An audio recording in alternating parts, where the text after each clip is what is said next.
Before we start this video, it's important to keep in mind what's going on within Activision Blizzard regarding ongoing allegations about the work culture. The ongoing lawsuit from the California Department of Fair Employment and Housing against the company is over reported toxic workplace culture. The bulk of this suit focuses on violations of the state's civil rights and equal pay laws, specifically regarding the treatment of women and other marginalized groups. To learn more about the proceedings thus far, including details listed in the lawsuit against Activision Blizzard, please check out the link in the description below.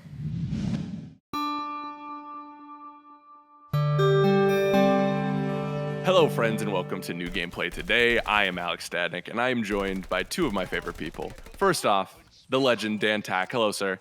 Yo, let's go, Alex. What up? What up? And then the news hound himself. I'm coming up with a nickname. I'll work on it, Wes, I promise. Wes LeBlanc is here. Hello. Hello. How's everybody doing?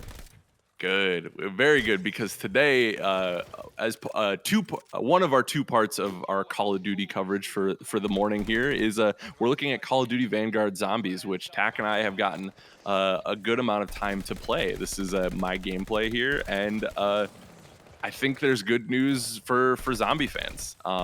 Tack, how have you enjoyed the experience so far? Or do we want to set the table a little bit more? Yeah, look at that shooting. You got nice tight, really nice shooting baby. there, Alex.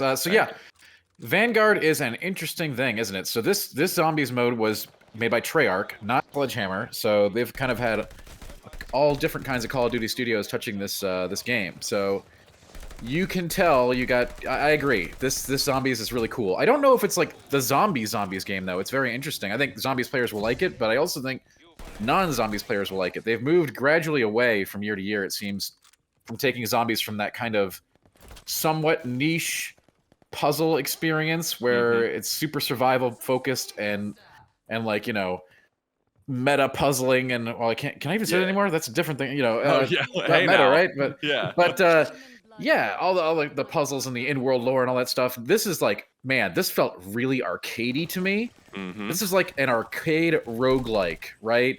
Where you're just kind of choosing your own adventure through a path. In a way, they're taking a little bit of that. The zombies, if they've taken, as often the case, they take a little of this, little column A, little column B. Yeah, I think the final thing here is actually pretty impressive, very playable. I enjoyed jumping back in over and over, sort of sink my teeth into it. The mechanics, you're gonna get a different character loadout every time. It's not just gun. You get these cool little skills here at the Altar of Covenants, where you can kind of like make a build even if you want. I'm not gonna go so far and be like, this is a really build-oriented game, but you can over the course of a play. Craft a different kind of template for yourself via weaponry and loadout kit things. It's cool. As you can see here, we're teleporting to one of these areas. Basically, you and your team are going to pick an activity and then go do it, and you're going to get different rewards, and you're going to come back and do it all again. Yeah, so instead of like Tack outlined, instead of the normal round base, you can see at the top we're in round 3 here. So it's still, there are rounds, but there's objectives to now each round. You're not just surviving in the current iteration of this. And as someone who played a lot of that original COD Zombies, but has fallen off since the original Black Ops 1 and 2 days, this was appealing to me because I felt a little bit more, and I know some people aren't going to like this about it, but it felt like I could take a second to breathe in between rounds, because there is you start at that hub world that you saw earlier, right? Which isn't safe, by the way. Like, you will, after this round, we'll go back and you'll see that there's a ton of zombies that come out from it. It's more safe, though. You're kind of like, they put just enough zombies in there so that the people who are not doing buys and upgrading between rounds will have something to do. Yes. It's actually really smart. There's a lot of really clever and really smart, very well thought out design decisions in the zombies, as there often are. Go on, Alex. Yeah, and so I really liked that. It felt like, and the randomness was taken out a little bit, which I think will also be controversial, but like knowing where the Pack-a-Punch is, knowing where the weapons upgrade station is at all times, and it's like, okay, we just need to get through this next round here, and I know where all these things are to pick up. So I liked having those kind of map markers to look forward to and like set my sights on. It helps that I also had a good team, right, that we covered each other pretty well, and I really I think, I wasn't really taken with last year's zombie mode, but this one it feels less intimidating for me too, to just like jump in, play a few rounds, get whatever progress I'm getting, and then move on to the next one. So I don't think we may have already passed it. So there's 3 zombie types as of right now that we've experienced. So there's the common zombie that we saw, we ran roughshod over, and then there are exploding zombies, and then there's also tank zombies that have Gatling guns that created massive headaches for my team and I thought it was a nice balance. Tack, what did you think? I think one of the things they got right, as you mentioned, they've one of the big things about zombies since the beginning, when it was ultra hard and people couldn't even get past the first few rounds to even unlock the story, right? Most players, unless you got really into it. So this one is more of a gradual progression. I think they got the pacing down.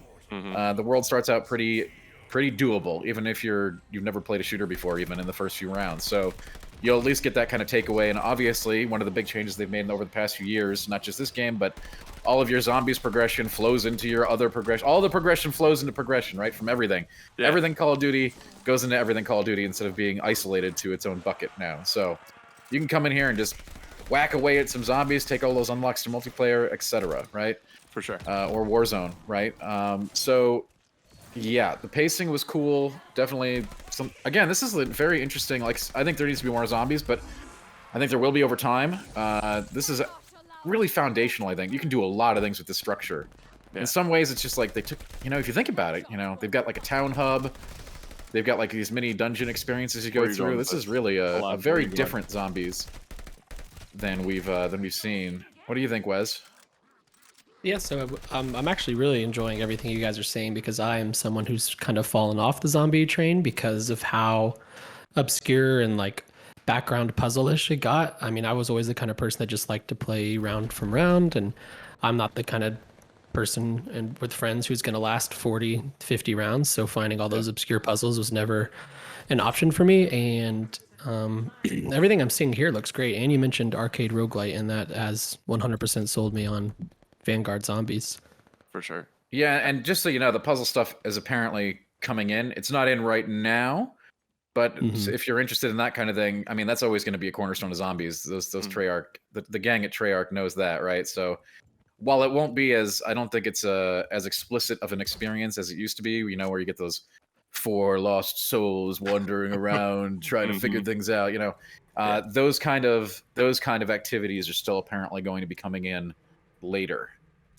For sure. It seems like Treyarch has a solid grasp on, and just from the time we've played it, it does feel like they knew they wanted to change up the zombies mode as it's been, but also not forget the crowd that has supported this mode for over a decade now. It's been a long time. So just a couple of quick call outs here. You saw me at the altar there. You get hearts by completing different rounds, and then you can spend those on the different like perks in the bottom left corner. You can see there. You can also, well, I guess they're not technically perks because you can actually buy perks around the map. I have, I can't remember what the actual name of it is, but I have a speed boost. Like, if you're familiar with zombies or Call of Duty, you'll know what those are. And then there's a different currency as well to buy like armor and armor upgrades. So, which I appreciated, like that it didn't make me choose between, trying for, different like perks like in the bottom left and also like a shot at the pack-a-punch, right? So, yeah, what struck me about this is it honestly seems like more of a focused version of Outbreak almost, the zombies mode that was added to. It's really like dialed in, but it has all those elements. It's just more structured a little bit, but it really channels that same vibe to me without having to go around the map, right? It's just everything's right there. You don't need to walk around and find things. It's all there for you to experience. Click and go. Get in. Blast zombies. Get out. Get upgrades. Poggers. Bang. There will be plenty of poggers to be had in this. Don't you worry. In this mode for sure. Yeah. So yeah, it's a little bit nascent. I think a lot of stuff is going to be coming to it over time, but there's a really good foundation here for the future of COD zombies, and that doesn't surprise me with Treyarch at the helm of this mode. So yeah, shock. They know how to make zombies. Yeah, I would say out of my time with the game, this has been a surprising favorite of mine. I've liked some of the stuff. I think there's a lot of good stuff in the multiplayer.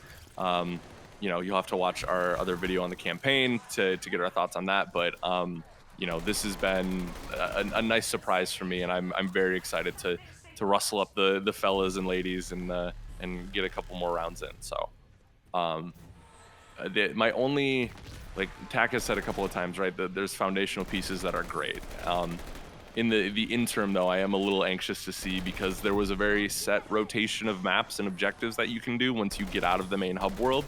I'm curious to see how long that holds me, you know, and I'm looking forward to what they're going to add, because like in this mode, right, you can see that we're killing zombies, getting rune stones, and then like depositing them, right? The other one, it was like follow the orb around, you know, things that maybe don't make sense like totally to me, but I was like, okay, sure, you know, go to point A, B, I get it. Like, and I mean, yeah, you got, like you know, escort missions, deposits, survive, you know, very traditional sort of team-based activities, right? Yeah. And it, you know, we look at, we obviously don't know what's coming or what's not coming, but if you look at past games, like Outbreak, which is a really big thing for zombies, was added post-release, right? So all these things are like, you know, it's not like they're just gonna stop making stuff. There's gonna be more stuff coming for sure. We just don't know what. So yeah, for sure. But off to a good start. Wes, any thoughts before we say goodbye? Yeah, so with the objective-based stuff that's coming with this iteration of zombies, are they the same set objectives every time? Like I can get better and better at them, or is it like a rotating set of objectives, or how does that work? You actually get to pick when you're in the town hub, if you will, which kind of mission you want to go on next. Whether you want to survive for a duration of time, whether you want to do an escort the ball thing, or whether you want to, like, you know, kill stuff and get runestones and feed them to sin collectors or whatever they're called. Yeah. Yeah, so cool. Like I think you can see, no, it hasn't popped yet, but yeah, it'll say like blitz versus some of the other modes, but there's also an option to exfil, which gets you out of the, you know, it ends the round, but you have to fight your way through X amount of zombies to accomplish that. And I think my group and I got to round 10 before we had to exfil, and then there was literally 15 of the Juggernaut-esque like Gatling gunning big boy zombies. So it was a lot of fun. I'm looking forward to playing more. Tack, any parting thoughts? Yeah, I got one thought. Those big zombies had big boy swag. Is that what it's? they definitely had that. They had the big man swag. They were big man swag. Yeah. Gosh. Okay, got it. Yeah. Big boy swag. What is this? Well, you just said big boy, right? Yeah. I was, you know, hey, whatever. I really like the burgers at Big Boy. Who remembers Big Boy? Great episode. I think wasn't Big Boy in Austin Powers? No, Big Boy was an actual restaurant. There's still like one left. What is Dr. Evil exfil out in Dr. Evil? I thought it was never in Austin Powers. Never mind. I'll go look it up on IMDb. It's real. It's a real restaurant. I didn't just dream it. I don't know about that. Dan, Wes, thank you so much for joining us. Viewers, if you want more COD, you're in luck, because we did a multiplayer video earlier in the year, but we also have a look at the campaign that you should check out right now. So thank you. Be good to one another, and we will see you next time. Bye, everyone.